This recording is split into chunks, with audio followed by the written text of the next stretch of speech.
بسم اللہ الرحمن الرحیم۔ آج کا جو ہمارا موضوع ہے وہ نماز کی اہمیت اور نماز کو ترک کر دینے کا انجام کیا ہے۔ حضرت ذی بکر اللہ تبارک و تعالی نے اپنی توحید کے بعد قرآن مجید فرقان حمید میں نماز کا ذکر فرمایا۔ نماز ایک ایسی عبادت ہے جو اللہ تبارک و تعالی کا قرب عطا کرتی ہے۔ اللہ تبارک و تعالی سے ملنے کا ایک ذریعہ نماز ہے۔ جملہ عبادات میں نماز کو امتیازی حیثیت حاصل ہے۔ دیکھیے، اللہ تبارک و تعالی نے حج زندگی میں ایک مرتبہ صاحب استطاعت پر فرض فرمایا۔ اللہ تبارک و تعالی نے زکوٰۃ کا بھی یہی حکم فرمایا کہ زکوٰۃ ادا کرو۔ اللہ تبارک و تعالی نے اس چیز کا بھی حکم فرمایا کہ صدقہ خیرات کرو۔ رمضان شریف 11 ماہ میں 11 ماہ جب گزرتے ہیں، سال بعد آتا ہے، تو اللہ تبارک و تعالی نے فرمایا رمضان المبارک کے روزے رکھو۔ لیکن اللہ تبارک و تعالی نے نماز دن میں 5 مرتبہ اپنے بندے کو حکم دیا کہ نماز ادا کرنی ہے، نماز وقت مقرر پر پڑھنی ہے۔ اور جو اللہ کے خاص نیک بندے ہوتے ہیں وہ نماز پڑھتے نہیں ہیں، وہ نماز قائم کرتے ہیں۔ تو نماز ایک ایسی عبادت ہے کہ بندہ جب اگر اللہ تبارک و تعالیٰ کی بارگاہ میں آ جائے اور سجدہ ریز ہو جائے تو اللہ تبارک و تعالیٰ اسے بے شمار نعمتیں عطا فرماتا ہے، اس سے راضی ہو جاتا ہے۔ سبحان اللہ۔ میرے آقا کریم صلی اللہ تعالیٰ علیہ وآلہ وسلم کا فرمان عالی شان ہے، نسائی میں آتا ہے کہ میرے حضور صلی اللہ علیہ وسلم نے ارشاد فرمایا ان اول ما یحاسب به العبد یوم القیامہ، کہ قیامت کے دن سب سے پہلا سوال جو ہوگا وہ کسی اور چیز کا نہیں ہوگا، وہ نماز کا ہوگا۔ نماز ہی حضرت ذی وقار وہ عبادت ہے جس کا حساب روز محشر میں سب سے پہلے ہوگا، اور نماز ہی وہ عبادت ہے جو گناہوں سے بچنے کے لیے ڈھال ہے۔ اللہ تبارک و تعالی نے ارشاد فرمایا، قرآن مجید فرقان حمید پارہ 21 آیت نمبر 1 میں ارشاد ہوتا ہے، اللہ فرماتا ہے ان الصلاۃ تنہی عن الفحشاء والمنکر، بے شک نماز برائیوں اور بے حیائیوں سے روکتی ہے۔ میں حدیث مبارکہ آپ کو ایک پڑھ کر سناتا ہوں۔ حضرت ابو ذر غفاری رضی اللہ تعالیٰ عنہ سے روایت ہے کہ ایک مرتبہ جناب رسول اللہ صلی اللہ تعالیٰ علیہ وآلہ وسلم موسم خزاں میں سیر کے لیے باہر تشریف لے گئے، تو دیکھا خزاں رسیدہ پتے درختوں سے خود بخود نیچے گر رہے ہیں۔ آپ نے ایک درخت کی 2 شاخوں کو اپنے مقدس ید اللہ والے ہاتھوں سے پکڑ کر ارشاد فرمایا، اے ابو ذر۔ انہوں نے عرض کی، لبیک یا رسول اللہ صلی اللہ تعالیٰ علیہ وآلہ وسلم۔ آپ نے فرمایا، جب بندہ اللہ تبارک و تعالیٰ کی رضا کی خاطر نماز پڑھتا ہے، اس کی بارگاہ میں آتا ہے، اس کی بارگاہ میں آ کر جھک جاتا ہے، تو اے ابو ذر غفاری، اس کے جسم سے گناہ ایسے جھڑتے ہیں کما تحفات ھذا الورق عن ھذہ الشجرہ، میرے حضور نے فرمایا جیسا کہ اس درخت سے یہ پتے جھڑ رہے ہیں۔ سبحان اللہ۔ میرے آقا کریم صلی اللہ علیہ وسلم کے فرمان کے مطابق کیا پتہ چلتا ہے کہ ہم سب کو نماز پڑھنی چاہیے۔ حدیث مبارکہ میں آتا ہے، میرے آقا کریم نور مجسم رسول محتشم صلی اللہ تعالیٰ علیہ وآلہ وسلم نے ارشاد فرمایا، اگر کسی بندے کو کوئی امر پیش آ جائے، کوئی مشکل آ جائے، کوئی تکلیف آ جائے، کوئی مصیبت آ جائے، تو وہ حضور اکرم صلی اللہ تعالیٰ علیہ وآلہ وسلم کی فرمان کے بتائے ہوئے اصولوں پر عمل کرتے ہوئے اللہ کی بارگاہ میں آ جائے، نماز پڑھے۔ نماز پڑھنے کی برکت سے اللہ تبارک و تعالیٰ اس کے گناہ معاف فرما دیتا ہے۔ تو حضرات ذی وقار میرے آقا کریم صلی اللہ تعالیٰ علیہ وآلہ وسلم کے فرمان کے بتائے ہوئے اصولوں پر ہم سب نے زندگی گزارنی ہے۔ نماز کیا ہے؟ نماز مومن کی معراج ہے۔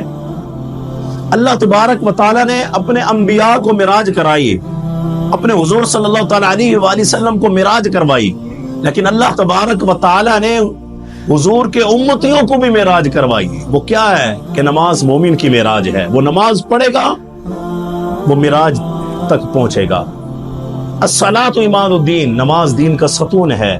جس طرح ستونوں کے گرنے سے عمارت گر جاتی ہے، اسی طرح اس کے ترک کرنے سے دینداری رخصت ہو جاتی ہے۔ اور پھر ایک اور حدیث مبارکہ میں آتا ہے، اللہ تبارک و تعالیٰ کا ارشاد بھی اور میرے آقا کریم صلی اللہ علیہ وسلم کی حدیث مبارکہ ہے کہ بندہ اگر یہ چاہے میں نے اپنے رب سے ملنا ہے، رب سے ملاقات کرنی ہے، تو وہ نماز پڑھنے کے لیے میری بارگاہ میں آ جائے۔ اللہ سے ملاقات کرنے کا ذریعہ نماز ہے۔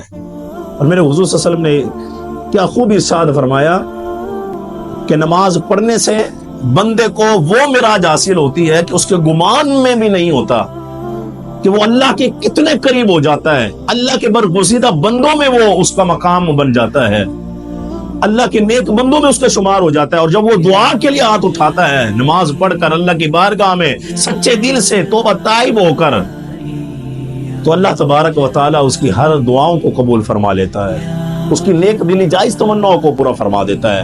اللہ تبارک و تعالیٰ نے قرآن مجید فرقان حمید میں ارشاد فرمایا، قد افلح من تزکا وذکر اسم ربہ فصلی، کامیاب وہ ہیں جنہوں نے پاکیزگی حاصل کی اور خدا تعالیٰ کا نام یاد کیا اور نماز پڑھی۔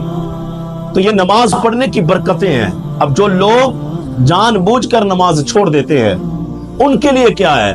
میرے آقا کریم صلی اللہ تعالیٰ علیہ وآلہ وسلم نے ارشاد فرمایا کہ جو جان بوجھ کر نماز چھوڑ دیتا ہے اس کا جہنم کے دروازے پر نام لکھ دیا جاتا ہے، اور جو نماز میں سستی کرتا ہے اللہ تبارک و تعالیٰ اس کے چہرے سے نور ختم کر دیتا ہے۔ جو نماز کو ترک کرتا ہے اللہ تبارک و تعالیٰ اس کے رزق میں تنگی پیدا کر دیتا ہے۔ اور جو لوگ نماز میں سستی کرتے ہیں، وقت کو ضائع کر کر نماز پڑھتے ہیں، میرے حضور صلی اللہ تعالیٰ علیہ وآلہ وسلم نے ارشاد فرمایا کہ قبر میں بھی ان کی روشنی نہیں ہوگی۔ اللہ اکبر۔ میرے آقا کریم صلی اللہ تعالیٰ علیہ وآلہ وسلم نے ارشاد فرمایا، سنیے کہ میرے آقا کریم صلی اللہ علیہ وسلم نے ارشاد فرمایا کہ اللہ تبارک و تعالیٰ فرماتا ہے ان لوگوں کے بارے میں جنہوں نے نماز کو وقت سے ضائع کر کر پڑھا، میرے حضور فرماتے ہیں ارشاد گرامی فسوف یلقون غیا، اللہ فرماتا ہے یعنی وہ ان قریب قیامت میں اپنے لیے خرابی پائیں گے۔ کیسے پائیں گے؟ گئی کیا ہے؟ گئی کون سا مقام ہے؟ حضرت عبداللہ ابن عباس رضی اللہ تعالیٰ عنہ روایت کرتے ہیں، میرے آقا کریم صلی اللہ علیہ وسلم نے ارشاد فرمایا جہنم کے اندر یہ ایک ایسی وادی ہے کہ جہنم کی گرمی بھی اس سے پناہ مانگتی ہے۔ اللہ اکبر، اللہ اکبر۔ جہنم کی گرمی بھی اس سے پناہ مانگتی ہے۔ اور بہقی نے لکھا ہے، برار ابن عازب رضی اللہ تعالیٰ نے فرمایا کہ گئی جہنم کے اندر ایک ایسی وادی ہے جو نہایت ہی بدبودار وادی ہے۔ تو بے نمازیوں کا کیا حال ہوگا قیامت والے دن؟ دنیا میں اللہ تبارک و تعالیٰ ان کو دکھا دیتا ہے جو جان بوجھ کر نماز کو چھوڑ دیتے ہیں۔ حضرات ذی وقار، ہم سب کو یہ کوشش کرنی ہے نماز وقت مقرر پر پڑھنی ہے۔ قرآن مجید فرقان حمید میں آتا ہے ان الصلاۃ کانت علی المؤمنین کتابا موقوتا، اور مومن بھی وہی ہے، اللہ کا برگزیدہ بندہ بھی وہی ہے، اللہ کے بتائے ہوئے اصولوں پر زندگی بھی جو گزارتا ہے، احکام رسول کی جو پاسداری کرتا ہے، اسی کے لیے حضرات ذی وقار جنت میں ٹھکانہ ہے۔